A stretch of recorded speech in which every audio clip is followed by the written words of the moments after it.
Austraeoh by Imploding Colon, read by Deathlight, Chapter 180, Diplomacy. Please, Ms. Dash, if you could be more specific. One of the elders leaned forward, his brow furrowed. What exactly can this Princess Luna of yours do for us? No, you don't understand! Rainbow exclaimed, standing before an emergency meeting of the Council of Elders the next morning. She gazed emphatically at them and said, "She's far too away to do anything directly. The Alicorn is responsible for both the sun and the moon. Even if she wanted to come here, she'd be leaving my home kingdom, not to mention the whole world in jeopardy." The elders exchanged glances. They sat uncomfortably as they gazed upon the colorful visitor. Please forgive our confusion then, Pegasus. What exactly did you bring us here for? You insist that you have a possible solution for the conflict with the dragons. Samrose was here, and with every twitching bone of his body, it was obvious he did not wish to be. A hard set of green eyes hovered over Rainbow Dash as she spoke.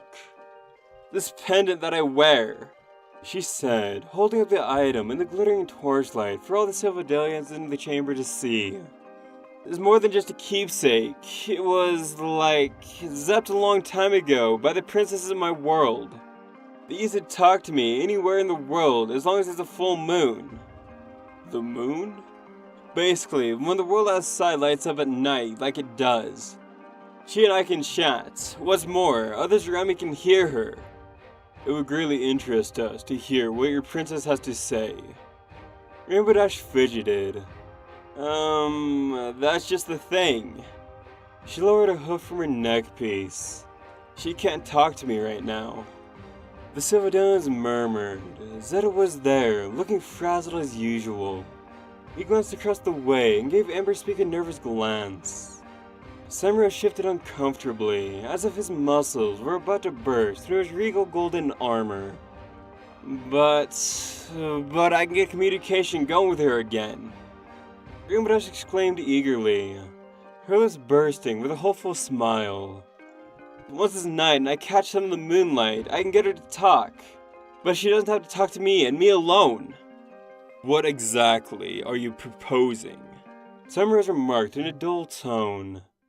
Rainbow looked at him, gulped, and glanced towards the council.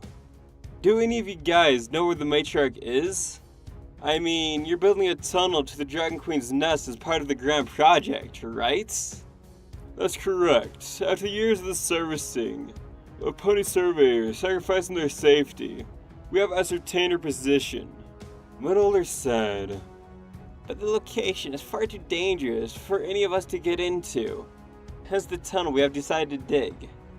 "Well, I may be just one pony, but I'm a pony with killer wings." Rainbow Dash's teeth showed as she grinned. "This is my idea. I can fly to where she's at, approach the matriarch, and try to talk with her." Summerrose's eyes twitched. A louder murmur filled the room. One of the elders squinted.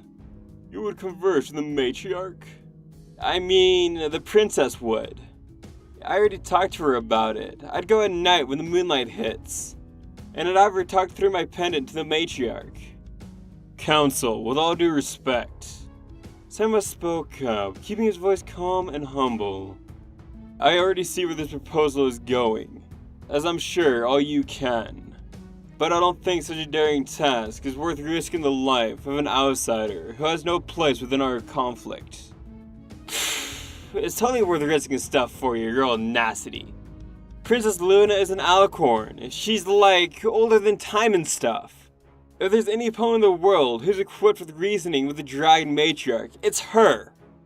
"What you're suggesting is certainly brave, Rainbow Dash. But ever since you arrived in Sylvadel, you've been my responsibility." Rainbow raised an eyebrow. "I have?" "Yes, and I cannot allow you to do something so brash and suicidal. It's noble?" She remarked with a grin. Samrose momentarily fumbled for words. Rainbow turned towards the council again. "I'm not going to tell the matriarch about your project. I will not do anything that will expose you ponies or tell her where Sanctuary is located. And yes, I know that's really frickin' dangerous. But, come on. If there's some way, any way to resolve all this mess without causing more bloodshed, I'm all for it, aren't you? But what if your endeavor fails, Miss Dash? An elder remarked. And what if yours fails? Rainbow retorted. No offense to the unicorns and all, but I think the matriarch would be a great deal more ticked off by Pony trying to bomb her with acid than one awesome Pegasus getting her to have telepathic tea time with an ancient princess. Trust me, Luna's no pushover. She has the power, authority, and the smarts to reach out to someone like the matriarch. Heck, she and her sister double dragons before, and our kingdom is super safe because of it all. Just what is it gonna hurt to try the same thing here, now they have the chance?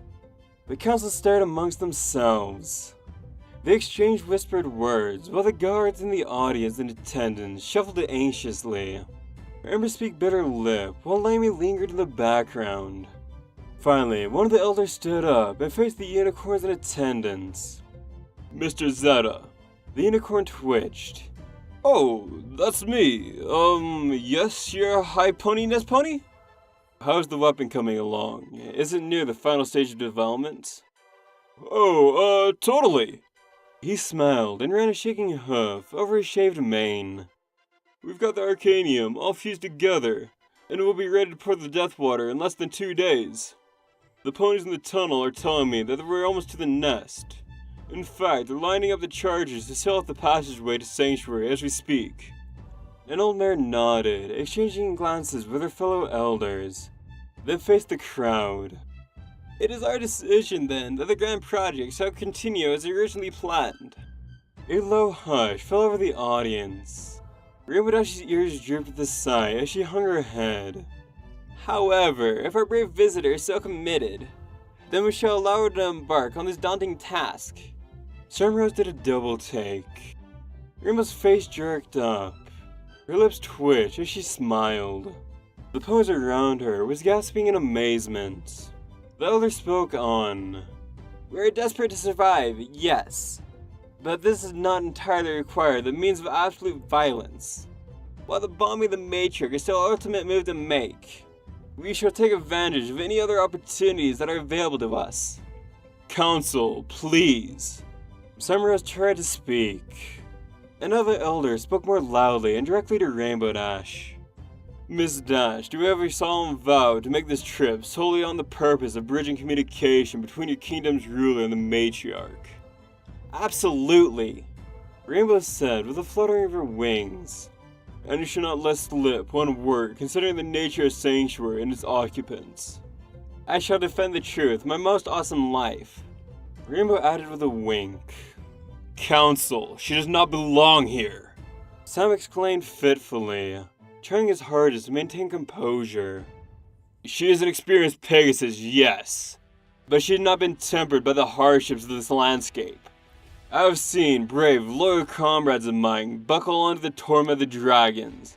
How do we expect her to? She has offered to sacrifice her very own life to protect the interests of a kingdom she hardly knows, young prince. An elder said with a glaring expression. The council would expect the once sole heir to both recognize and respect the sanctity of such guile. Sunrose opened his mouth, lingered, and looked away. He was fuming. Rainbow Dash glanced at him, then at the council. When do I leave? The council glanced at Zeta. Zeta twitched and stammered. The water won't last long without melting stuff to ash. We gotta ship that crap out soon, your elderliness. The elders looked at Rainbow Dash and said, Tonight.